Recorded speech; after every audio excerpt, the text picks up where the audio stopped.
Hey everybody, how's it going? Welcome to another episode of Finishing Blow. Hopefully you guys had a good week. This week, trailers was definitely the theme of the week.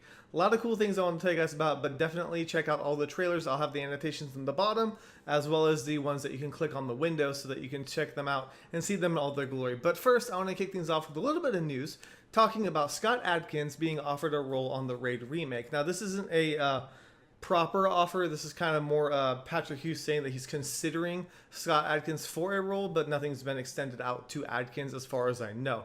Now, Scott actually has a lot of stuff on his plate. He's doing Undisputed 4, as well as being offered a role in the Kickboxer remake, which is another great thing for him. I feel like he's finally able to show himself to a wider audience, which is fantastic. I hope that he kind of takes the opportunities that are there for him and gets the ones that really help him boost his career and become a real action star, because I feel like he's got the potential for it.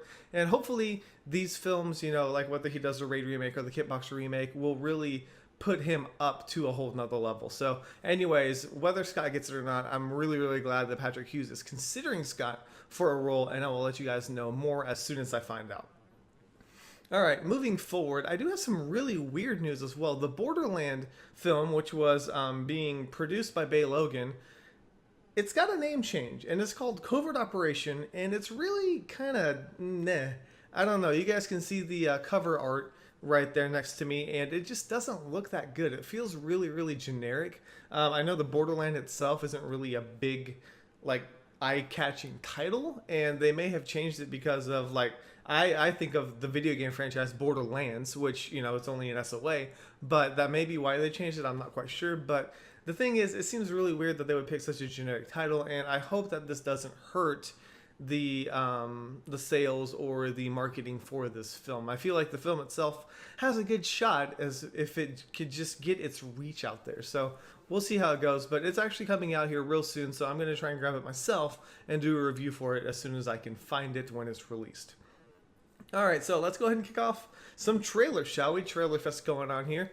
First one is a set of trailers for Brotherhood of the Blades. Now, this movie actually, I believe, is out right now in China and Hong Kong, but it's not released yet in the States. I feel like it is going to be one that will be making its way stateside, but as of right now, we don't really know too much about it. It's kind of a love triangle with politics in between. So if you like wuxia films, I feel like you will like this one, but I won't know for sure until I actually see the film myself. But if you want to check it out, if you're interested, be sure to check out the trailers and let me know what you think.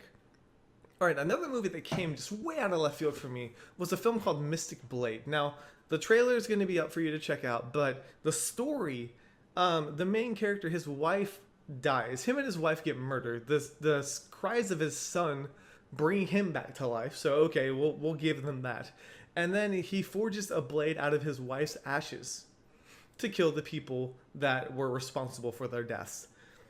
Sure, why not? I mean, I've heard of war stories, and I've heard of things that are even more crazy, so I guess I can give it a shot. But I don't know. The trailer itself looks rather generic to me, but I'm hoping that we'll see some other trailers and it really kind of boosts what this movie has to offer. It's got a lot of great names in it, but it just feels like it needs that extra kick to be something really special. I like the fact that the story is different. I like that it's really just kind of random, and I hope it embraces that maybe as opposed to taking it seriously, but I don't know how they're going to do it until I actually see the film. But yeah, Mystic Blade looks and sounds kind of weird, but it's got my curiosity. It's got my attention for that exact reason.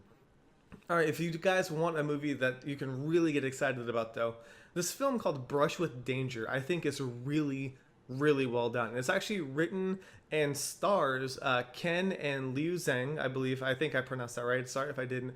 But brother and sister, these two are just amazing. They're both super talented.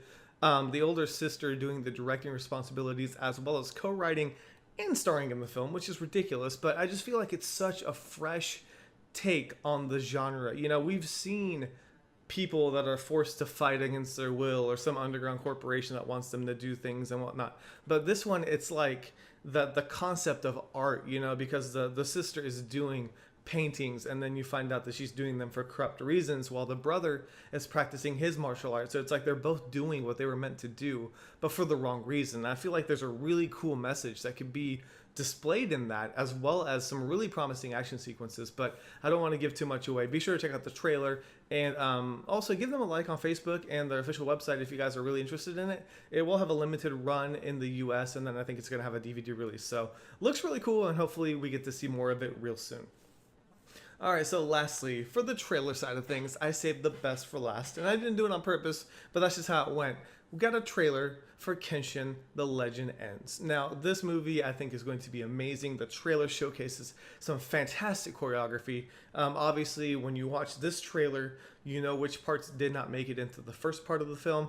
I always have a feeling they do that. You know, there's no way that they cram so much, especially when a film's shot back to back, into that. So I believe the finale is going to be on the boat, so you may not actually see that in the Great Kyoto Fire, but the trailer looks amazing. And even the hyper-realistic parts where Kenshin's leaning just way back and blocking sword strikes as he's moving backwards at a ridiculous speed seems legit. I don't know how they do it, but they make everything look awesome and fluid, and I cannot wait to see this movie. I just can't. I need this movie in my life now. So if you guys want more Kenshin, be sure to check that trailer out. Alright, and lastly, I did a review for the Expendables 3. I don't know what I can say about it. I feel like I've said everything I need to say in my review. I'm not quite sure how people are going to feel about my review. I try to be as honest in these reviews as possible, and sometimes it's hard. Sometimes I know, you know, the people who put all the effort into it, and I'm not saying the Expendables is one of those cases, but, you know, Jason Statham risked his life in this movie, and, you know, there's a lot of things that happened, and with the leak and all these kind of things that were outside of the control, I really wanted to support them, but you got to make a call when you have to. And so I did a review for it. Just please give it a read if you do have time, and let me know if you agree or disagree with my review. But hopefully you guys do give it a chance and check it out for yourselves to see if you want more Expendables in the franchise. All right, so before I end this video, there's probably one thing that has been all over the news everywhere you look, and I haven't covered it. And it is JC Chan and his whole little drug fiasco here. Now, I guess I can go ahead and say kind of like what I think about that in this video without actually posting it on my website, because I feel like, you know, I was at this crossroads where, you know, on one hand, I thought about covering it and I thought about writing everything that's going on. And on the other, I felt like that kind of puts me on gossip turf, you know, and I'm not saying it's gossip news, but you get, you know, when you start talking about family members of martial artists or movie stars, it kind of starts to blur that line. And yes, JC's been in a couple films. He was in Invisible Target, you know, Twins Effect 2, things like that. So I mean, I understand that, but I just felt like this is something that I wanted to stay, kind of keep my distance from. If it was Jackie Chan himself, or if it was Donnie Yen himself,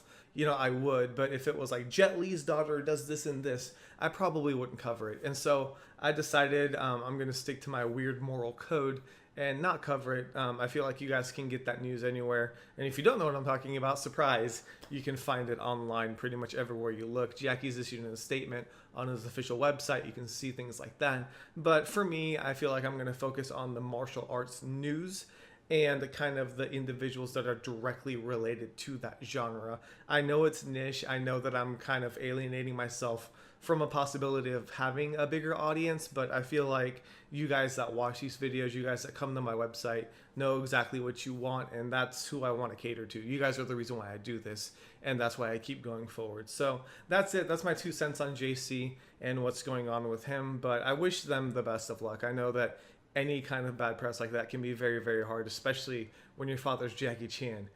It's got to be kind of intense. You gotta admit that it would be pretty terrifying and pretty much a lot of pressure, I think, for anybody. But anyways, I'm going off topic. But anyways, I guess that's it for this week. I feel like I've done a lot more, but apparently it's all trailers and things like that. But I really do appreciate you guys watching these videos, and I'm going to try and do kind of a more sit-down video, maybe with just me talking about me myself, so that you guys can learn about me as a person, so that you don't just think I'm some random person on a screen. Maybe that would help you a little bit, but yeah, I just got to find time to film stuff. It's been insane, but I still love what I do, and it's a lot of fun, and I really appreciate your guys' support. and hopefully you guys will continue to support me in the future. So thank you guys so much for watching. That's everything I have this week. So this is K Miller, and this week it's been finished.